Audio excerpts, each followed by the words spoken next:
Assalamualaikum warahmatullahi wabarakatuh. Bismillahirrahmanirrahim. Alhamdulillahi rabbil alamin. Wassalatu wassalamu ala asyrafil anbiya'i wal mursalin Sayyidina wa maulana Muhammadin wa ala alihi wa sahbihi ajma'in. La hawla wa la quwwata illa billahil aliyyil azim. Amma ba'du. War-Rahmanul Qudusul Ba'isul Muqtadir Rabbi shrah li sadri wa yassir li amri wahlul 'uqdatam min lisani yafqahu qawli. Subhanaka la ilma lana illa ma 'allamtana innaka antal alimul hakim. Shadaqallahul azim. Pertama-tama kita sama-sama memanjatkan puji dan syukur kehadirat Allah Subhanahu wa Ta'ala atas karunia nikmat taufik hidayah dan inayah yang Allah berikan kepada kita sekalian. Fi qaulina alhamdulillahi rabbil alamin. Terutama kita diberikan nikmat iman Islam, panjang umur, sehat walafiat. Mudah-mudahan kita senantiasa selalu ada di dalam ridha Allah Subhanahu wa Ta'ala. Salawat dan salam semoga selalu tercurah kepada junjungan kita Nabi Muhammad sallallahu alaihi wasallam, juga kepada para keluarganya, para sahabat, tabi'in, dan yang khususnya umumnya kepada kita sekalian sebagai umatnya. Alhamdulillah wa syukur ala ni'amillah yang saya hormati, terkhusus pengasuh Majelis Ta'lim Darul Hikmah beserta keluarga besarnya yang insyaallah selalu dimuliakan Allah Subhanahu wa Ta'ala. Juga yang saya hormati para guru, para sesepuh, tokoh masyarakat, baik Bapak RW maupun Bapak RT beserta jajaran yang tidak saya sebutkan namanya satu persatu, insya Allah tidak mengurangi rasa hormat. Mudah-mudahan semuanya dimuliakan Allah Subhanahu wa Ta'ala. Juga tidak lupa yang saya hormati ibu-ibu jamaah Majelis Ta'lim yang tidak bisa saya sebutkan namanya satu persatu, insya Allah tidak mengurangi rasa hormat. Mudah-mudahan kita semua selalu dimuliakan Allah Subhanahu wa Ta'ala. Amin. Alhamdulillah, dalam kesempatan pagi ini kita masih diberikan karunia Allah berupa hidayah, sehingga kita diberikan kesempatan untuk selalu menuntut ilmu, melaksanakan kewajiban thalabul ilmi dengan niat kita sejak melaksanakan perintah Allah dan mengikuti tuntunan Rasulullah Shallallahu Alaihi Wasallam, sehingga mudah-mudahan dengan adanya kita melaksanakan kewajiban ini menjadi wasilah, menjadi sebab kita mendapatkan ridho dan maghfirah Allah Subhanahu wa Ta'ala serta syafaatnya kanjeng Rasulullah Sallallahu Alaihi Wasallam. Begitu mulianya, begitu agungnya seseorang yang menuntut ilmu, sehingga Allah pun mengangkat derajatnya terhadap siapa saja yang dikehendaki oleh Allah diberikan ilmu. Allah berfirman dalam ayat Al-Quran, yarfa'illahu allazina amanu minkum wallazina utul ilma darajat. Wallahu a'lam bishawab. Allah subhanahu wa ta'ala mengangkat derajat seseorang yang berkaitan dengan keimanan. Artinya Allah mengangkat derajat orang yang beriman di antara kalian semua, serta orang-orang yang diberikan ilmu oleh Allah subhanahu wa ta'ala. Maka dengan demikian disitulah keagungan ilmu, sehingga sepatutnya kita berbahagia, bergembira atas dikarunia diberikan rezeki oleh Allah berupa ilmu yang senantiasa selalu kita memohon meminta kepada Allah, Allahumma inni as'aluka ilman nafi'an wa rizqan wasi'an wa shifaan min kulli da' wa amalan mutaqabbalan, dan seterusnya. Nah, ilmu itu berupa rezeki dari Allah subhanahu wa ta'ala yang paling agung dan yang paling mulia. Maka selayaknya kita senantiasa selalu bersyukur, bergembira kepada Allah, bersyukur kepada Allah subhanahu wa ta'ala atas ilmu tersebut. Sehingga di dalam ayat yang lain yang sudah dikuatkan sebagai dalil adanya memperingati Maulid atas lahirnya baginda Nabi Sallallahu Alaihi Wasallam, di dalam surat Yunus kalau tidak salah, qul bi fadlillahi wa bi rahmatihi fa bidzalika falyafrahu huwa khairum mimma yajma'un. Katakanlah, bifadlillahi dengan karunia Allah, wa birahmatihi dan rahmat Allah, wa bidzalika dengan keduanya tersebut, falyafrahu hendaklah kalian berbahagia atau bergembira. Wa khairum mimma yajma'un, karena keduanya itu lebih baik dari apa yang kalian kumpulkan dari urusan duniawi. Itulah kedua perkara ini. Sehingga di dalam tafsirnya, bifadlillah, fadl Allah itu adalah agama Islam. Kemudian rahmat Allah yaitu Al-Quran. Kalau di dalam tafsir Jalalainnya, jadi keduanya kenikmatan itu ialah agama Islam dan Al-Quran. Maka kita diperintah untuk bergembira. Kemudian Ibnu Abbas menafsirkan kembali dari ayat tersebut bahwasanya fadl Allah atau karunia Allah yang disebut bifadlillah itu adalah ilmu, dan rahmat Allah adalah lahirnya atau adanya kanjeng Nabi Muhammad Sallallahu Alaihi Wasallam, sesuai dengan ayat yang lain, wa ma arsalnaka illa rahmatan lil alamin. Maka dengan kesimpulannya bahwa karunia Allah adalah ilmu agama, kemudian rahmat Allah adalah wujudnya atau adanya baginda Nabi Sallallahu Alaihi Wasallam, maka itu lebih baik daripada apa yang kita kumpulkan dari segi urusan dunia.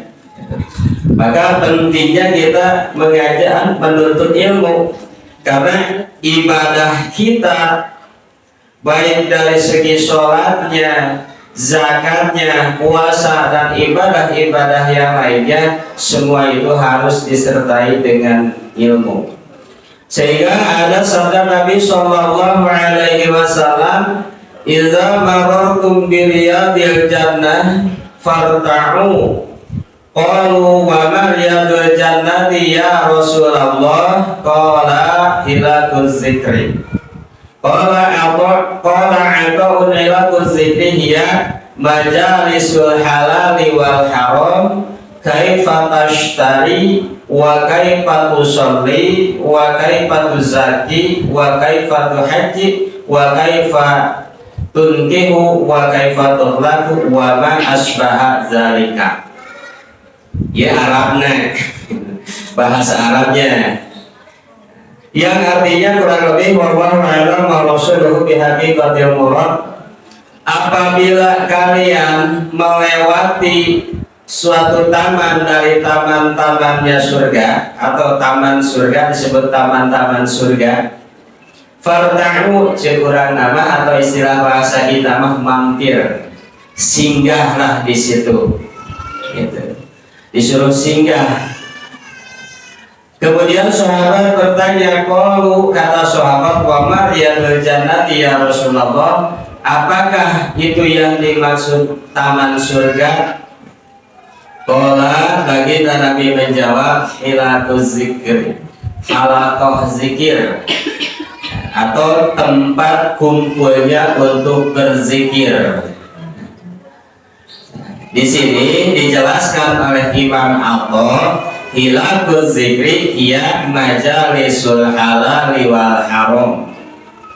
Yang dimaksud hilaquz zikri di sini ialah tempat di mana kita bisa berkumpul untuk mengetahui mana yang halal dan mana yang haram.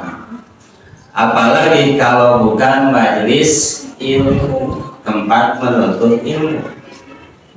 Nah, di situ kita bisa mengetahui, mempelajari kaifa tashtari, bagaimana caranya jual beli, wa kaifa tusolli, kemudian bagaimana cara-cara sholat yang benar, yang baik, wa kaifa tuzaki, kemudian bagaimana cara-cara zakat menurut aturan agama, caranya haji, kemudian caranya pertikahan, tolak, dan lain sebagainya.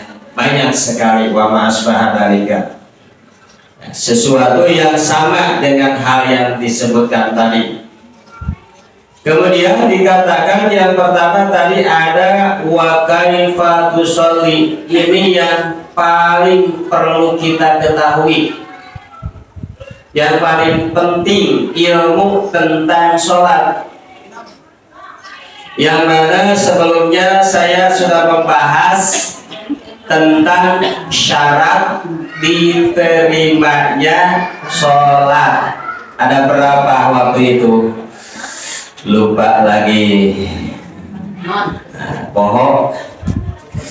Syarat diterimanya sholat sebelumnya saya sampaikan di dalam kitab Sulamul Taufiq ada 4. Pertama, ayat syida biwajhillah, dengan bertujuan mengharap ridho Allah, ikhlas lillahi ta'ala, niat karena Allah. Yang kedua, segala sesuatunya dari segi pakaiannya, makanannya, dan tempatnya harus serba halal. Terus yang ketiga, wa ayyahzuru qalbuhu, hudurul qalbi, hadir hati, khusyuk, sebut hadir hati di situ. Terus yang keempat, wa alla yu'ziba biha, jangan merasa bangga dengan amalan sholat kita. Itu syarat diterimanya sholat. Apabila 4 syarat ini kita jalani dalam melaksanakan sholat, insya Allah selain sholatnya sah, juga sholatnya diterima oleh Allah Subhanahu wa Ta'ala.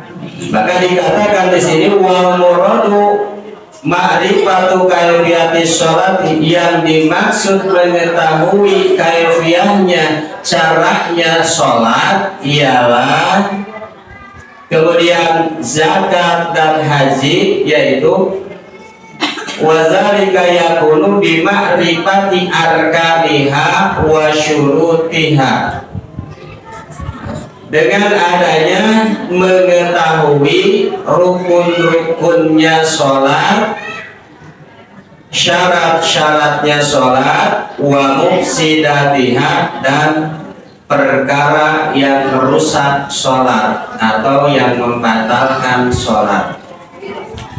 Izil ibadati bi ghairi ma'rifati dzalika ghairu shahihatin, karena bahwasanya ibadah tanpa mengetahui yang disebutkan tadi, syarat dan rukunnya serta pembatalannya, ibadah tersebut ghairu shahihatin, tidak sah. Jadi kalau kita sholat tidak tahu rukun sholat, tidak tahu syarat sholat, tidak tahu pembatalan sholat, kita hanya bekerja tanpa upah. Capek gawe, teu pake, buruhan oge, teu dibere. Nah, itu jawabannya. Maka sangatlah penting kita mengetahui syarat dan rukunnya sholat serta pembatalan sholat. Maka saya mah dimanapun ngaji kadang-kadang tidak lepas dari masalah sholat. Selalu diulang-ulang maksudnya. Walaupun dalam minggu yang lainnya kita membahas masalah apa sesuai tema, ujung-ujungnya kembali dalam masalah sholat. Kenapa? Karena jangankan cuma seminggu sekali, setiap hari kita kadang suka lupa. Terlebih-lebih di dalam melaksanakan ibadah yang harus kita ketahui syarat dan rukunnya. Kadang-kadang kalau kita tes satu persatu ditanya kagak tahu, kadang lupa gitu.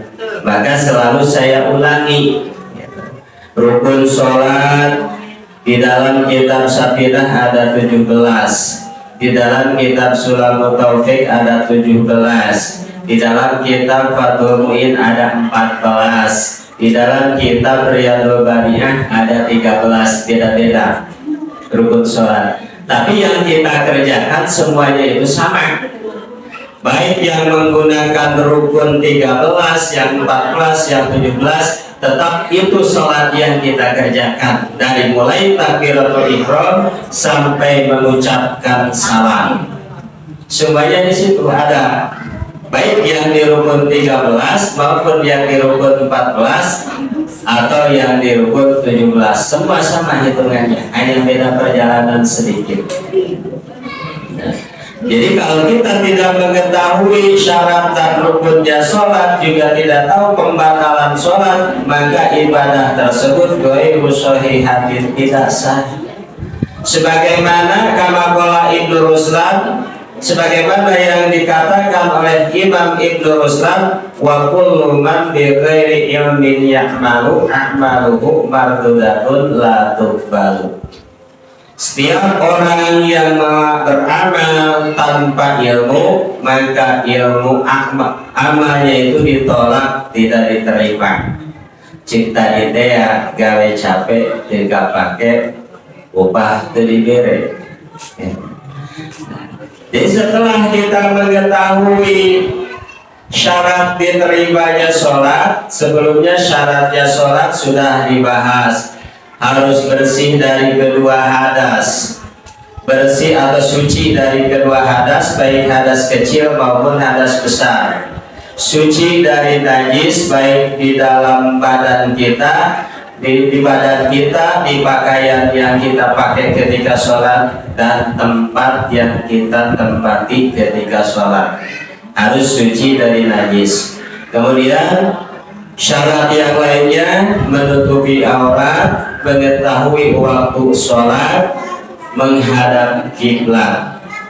Itu syarat-syarat sholat yang harus kita ketahui. Terus rukun sholat. Rukun sholat yang 17 juga sudah dibahas. Maka harus kita ingat-ingat yang 17. Di sini saya akan bahas masalah rukun sholat. Fasul arkanus sholati sab'ata asyara al-awalu an-niyatu bil qalbi lil fi'li wa yu'ayyidu dhatis sababi wal waqti wa yanwil fardiyati fil fardi. Rukun sholat semuanya ada 17 disama di dalam kitab ini. Ruknan wa yu'addiru anhu bi annahu makana dakhilul mahiyati. Jadi rukun sholat ini semuanya yang umum kita ketahui ada 17 di dalam kitab ini, bahkan termasuk di dalam kitab Samirah sebagaimana tadi dikatakan. Al-awwalu an-niyatu, yang pertama rukun sholat itu adalah niat.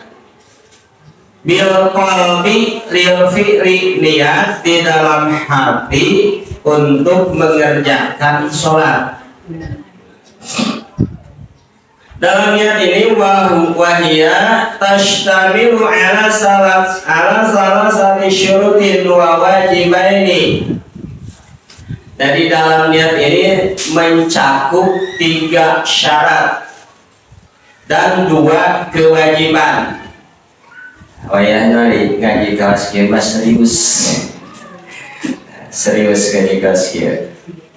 Jadi di dalam niat itu mencakup terhadap 3 syarat dan 2 kewajiban. Amma syurutu fal qasdu bil qalbi lil fi'li. Adapun yang termasuk syarat di dalam niat adalah menyengaja atau bermaksud di dalam hati untuk mengerjakan sholat. Kemudian yang kedua, wa yu'ayyinu dzatis sababi, menentukan zatnya sholat yang mempunyai sebab. Seperti mana kalau di dalam sholat fardu menentukan fardu zuhur apa fardu asar, itu ditentukan sholatnya yang kita kerjakan. Ya, kalau di dalam sholat sunat yang ditentukan mempunyai sebab itu seperti istisqa, tahiyatul masjid, atau sunat wudu, istikharah, dan banyak yang lainnya seperti tahajud, hajat, witir, taraweh. Itu ada penentuan, ya, ditentukan, harus ditentukan. Terus yang ketiga, selain daripada menentukan sebabnya juga waktunya. Waktu seperti waktu zuhur, waktu asar, dari sini contohan, dan yang lainnya. Kemudian wayanwi al-fardiyati fil fardi, dan niat seseorang yang melaksanakan sholat itu menyebutkan fardu apabila sholatnya sholat fardu. Kalau secara disusunkan di dalam kitab Saminah, an-niyatu qasdu syai'i muqtaranan bi fa'lihi. Terus ada ini niat itu ada tiga perkara. In kana fardhon wajaba qasdul fi'li wa ta'yinu wal fardiyatu. Wajib di dalam syarat niat itu menyengaja atau disebut sejak mengerjakan sholat, kemudian menentukan sholatnya sholat apa, zuhur apa, asar apa, maghrib, dan lainnya. Kemudian wal fardiyatu, menyebut fardu apabila sholatnya sholat fardu seperti zuhur yang sudah kita baca biasa umumnya di dalam niat secara lafaz, usolli fardhu zuhri arba'a raka'atin mustaqbilal qiblati lillahi ta'ala. Ini yang wajibnya itu usolli fardhu zuhri. Segitu. Jadi kalau diterjemahkan, saya niat mengerjakan sholat fardu zuhur ta'yin, kesananya sunnah hukumnya seperti menghadap kiblat dan lainnya. Itu yang disebut qasdu ta'arud ta'yin. Itu. Jadi menyengaja atau bersejak untuk mengerjakan sholat, kemudian menyebutkan fardu dan menentukan waktu sholatnya seperti zuhur atau asar. Itu yang termasuk syarat, itu yang dijadikan syaratnya. Maka ini penting sekali kita ketahui dan niatnya di dalam hati. Jadi ketika kita mengucapkan di rukun yang kedua wa yaqulu, kemudian wa yaqulu bihayatsu yasma'u nafsahu kakulli ruknin qawliyin Allahu Akbar. Di rukun yang kedua wa huwa saniya arkaniha. Terus yang selanjutnya mengucapkan, lisan kita mengucapkan yang sekiranya terdengar oleh telinga sendiri, sebagaimana rukun-rukun ucapan yang lainnya yang disebut rukun qauli, yaitu mengucapkan Allahu Akbar. Nah, itu termasuk rukun yang kedua. Nah, jadi antara niat dan takbiratul ihram ini harus berbarengan. Bagaimana cara berbarengannya? Yaitu lisan kita mengucapkan takbir Allahu Akbar, kemudian di dalam hati jangan dikosongkan, yaitu niat melaksanakan sholat.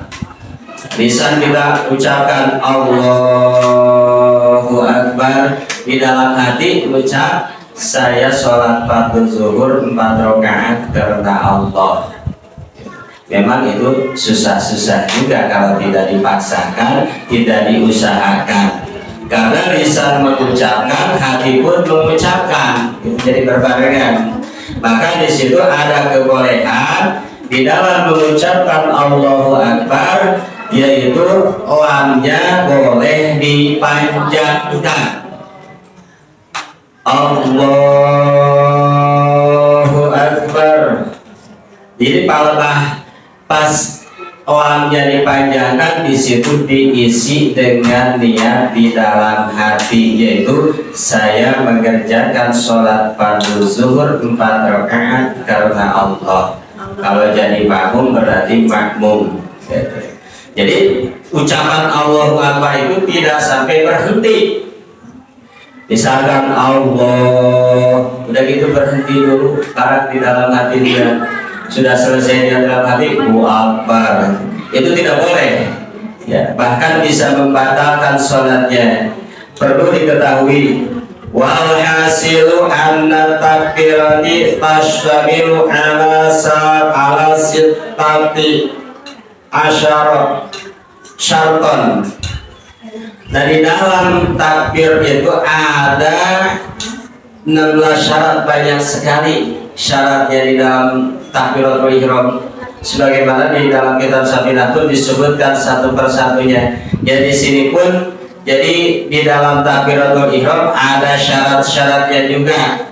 Syaratnya ada 16, kemudian sunatnya ada 6 di dalam takbiratul ihram. Nah, seperti syaratnya seperti mana? Mendatangkan atau melakukan semua huruf yang ada di dalam takbiratul ihram.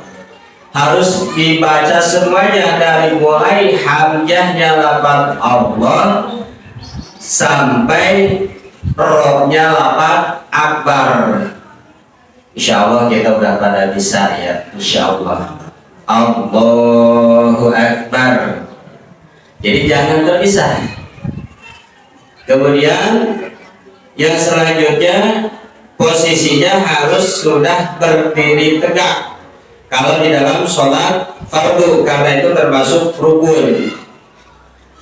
Kemudian didatangkan semua hurufnya, terus jangan sampai terpisahkan. Wa waqa'a fa'in waqa'a harfun minha fi ghairil qiyami lam tan'aqid sholatuhu. Apabila mendatangkan huruf dari huruf-huruf takbiratul ihram sebelum berdiri tegak, maka tidak sah sholatnya. Misalkan kita habis sholat sunat sambil berdiri bangun niat takbiratul ihram mau melaksanakan sholat fardu, posisi setelah duduk sambil bangun belum berdiri tegak, dari bawah kayak kita bangun takbir intiqal, kemudian mengucapkan Allahu Akbar sambil bangun, padahal di situ di dalam hati niat sholat fardu, maka itu di sini tidak sah sholatnya. Kenapa? Karena rukun yang ketiga belum terlaksana, belum dikerjakan, yaitu berdirinya. Jadi bagi orang yang mampu untuk berdiri ketika sholat fardu sambil duduk, tidak sah sholatnya, karena itu rukun. Satu rukun tertinggal, kalau bukan lupa maka jadi batal sholatnya. Terus yang keduanya, yang selanjutnya harus terdengar dengan telinga sendiri semua ucapan Allahu Akbar. Jadi jangan hanya gerak berubah mulut saja ketika mengucapkan Allahu Akbar. Jadi harus terdengar. Misalkan kita sholat sendirian di rumah atau di majlis dimanapun yang mana layak untuk ditempati mengerjakan sholat. Jadi ketika kita mengucapkan takbiratul ihram, mengucapkan Allahu Akbar, harus terdengar, minimal telinga kita sendiri mendengar, walaupun orang lain tidak mendengarnya. Namun bagi imam sunat terdengar sama yang makmum gitu. Jadi ulah lalau nanti ke imam mengucapkan Allahu Akbar, ikon jongga-jongga ulah dari bisi kaget Allah sampai keluar kaibah sejenga ini, khawatir menjadi rusak sholat kita.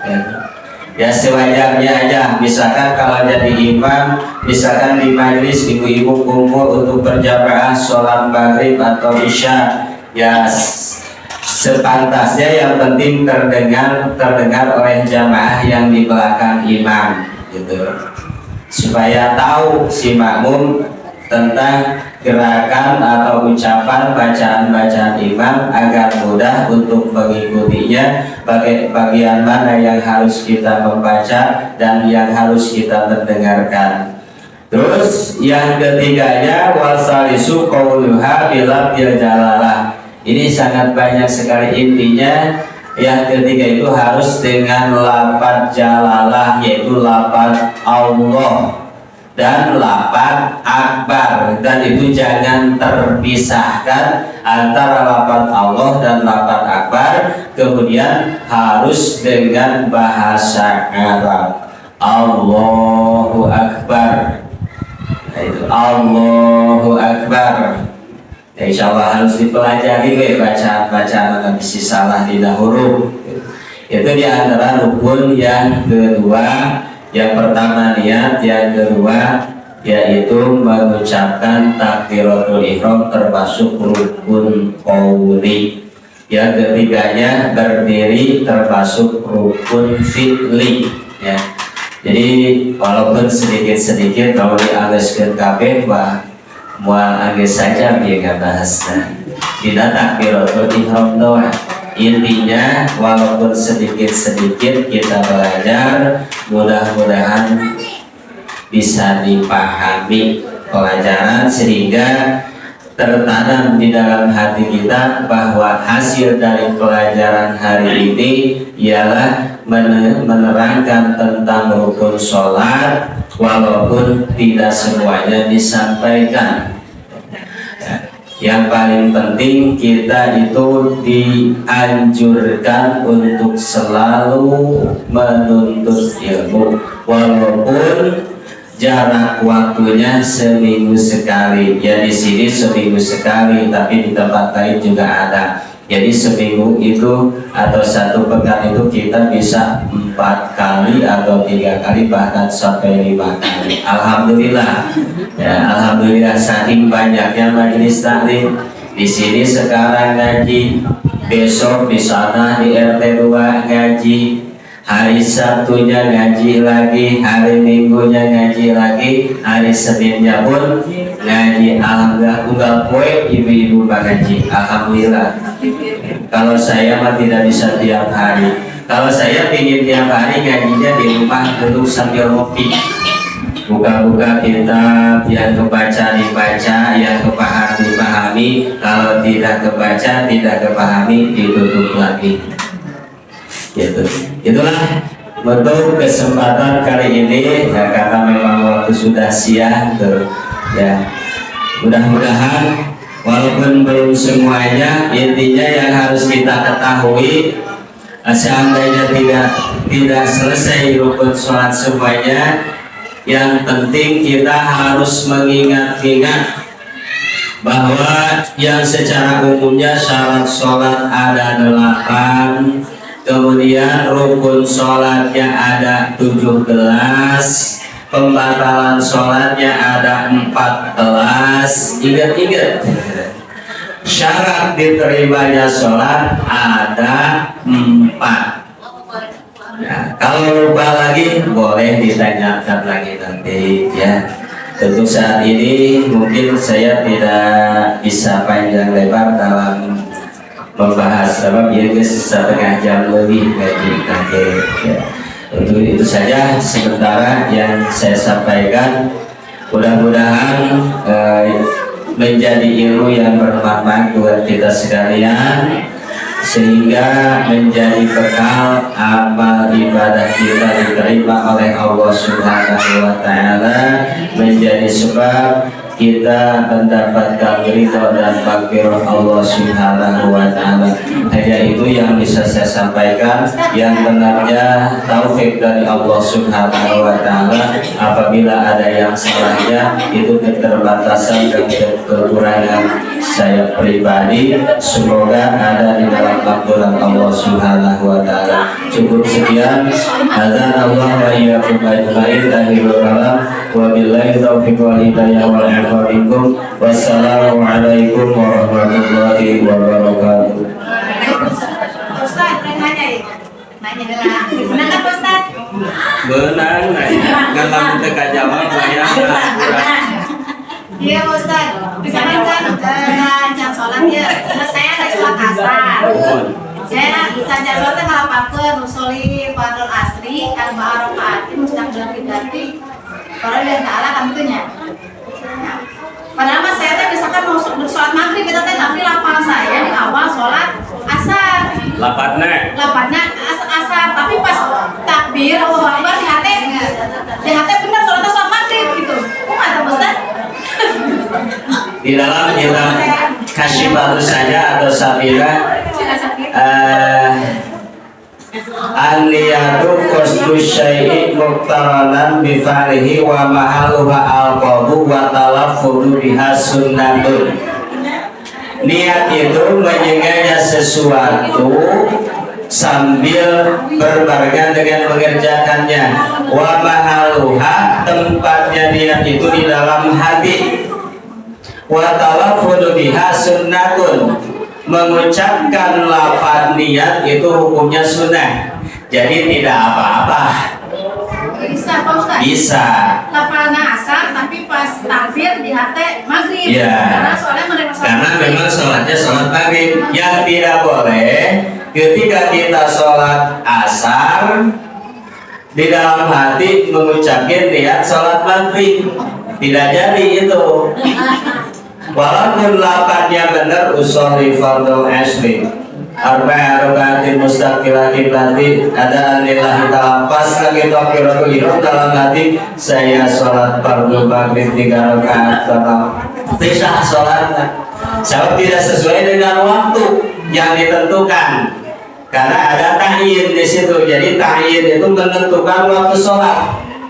apakah sholat asar, apakah sholat maghrib. Jadi yang wajibnya di dalam hati. Kalau lisan kita salah mengucapkan, ya tidak menjadi batal sholat. Contoh seperti kita mau sholat maghrib, pasti itu sholat usholi fardhu asri apa itu belum masuk sholat. Misalkan pas usholi fardhu maghrib Allah Akbar,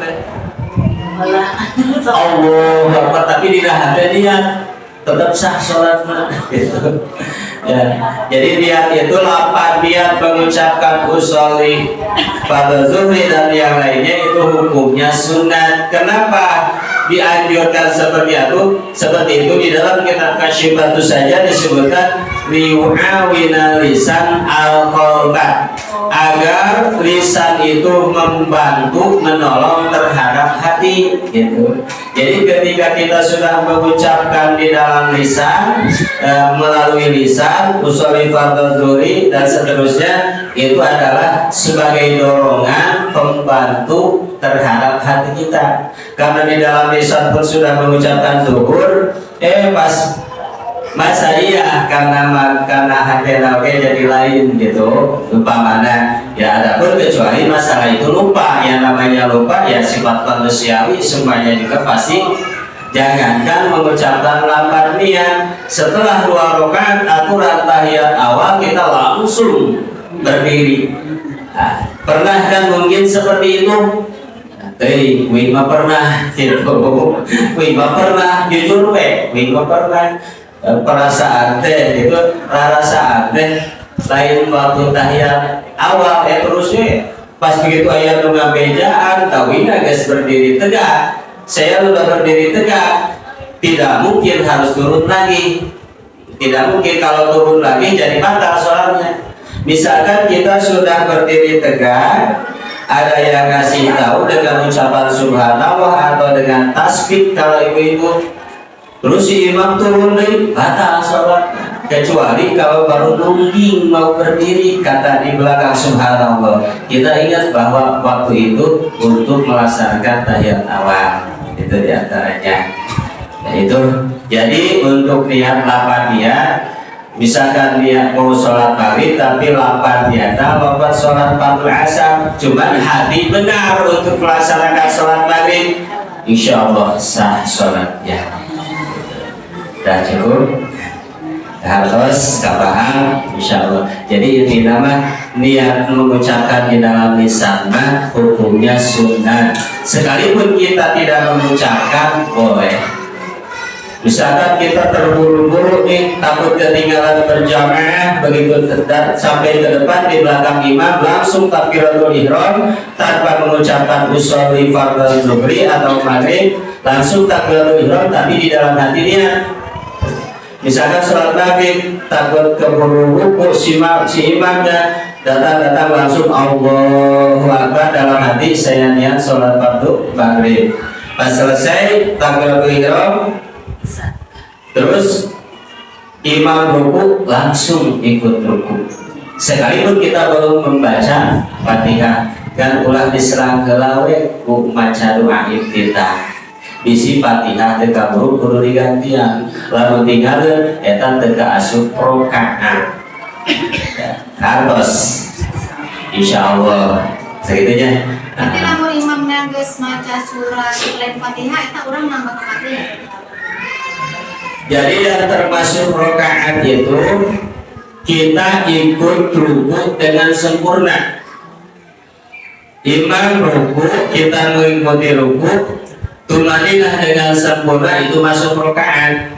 Nah kalau misalkan pas imam ruku kita baru niat, pas kita turun ruku mengikuti imam, kita turun imam bangun, tidak, itu belum masuk rakaat karena kita belum sempurna dalam tumaninahnya. Tapi kalau misalkan imam sedang membaca surat, itu apalagi leluasa, leluasa kan, supaya tidak tertinggal dalam Fatihahnya, kita tidak boleh membaca doa iftitah. Langsung yang wajibnya, misalkan imam sedang membaca surat Qul hu atau Al-Falaq, Nah, kita lihat takbiratul ihram langsung bismillah. Tempatnya baca Allahu Akbar kabiro heula.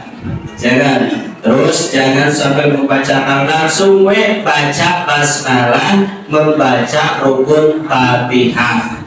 Sekalipun tidak selesai imam keburu ruku, terus kita mengikuti ruku. Itu yang dimaksud baca Fatihah ditanggung imam. Selain daripada itu tetap harus diselesaikan, misalkan di rakaat yang kedua, ketiga, dan seterusnya. Jadi yang pertama apabila kita tertinggal, maka itu termasuk masbuk yang Fatihahnya ditanggung imam, walaupun si imam tidak selesai baca Fatihah, sekalipun baru membaca basmalah. Bisa kita habis takbiratul ihram, selesai takbiratul ihram, baca bismillah, imam ruku, langsung kita ikut ruku. Maka itu Fatihahnya yang ditanggung imam. Gitu. Paham? Insya Allah, mudah-mudahan jadi ilmu kanggo urang sadaya. Nah, segitu nya, punten dina sagala kakurangan. Assalamualaikum warahmatullahi wabarakatuh.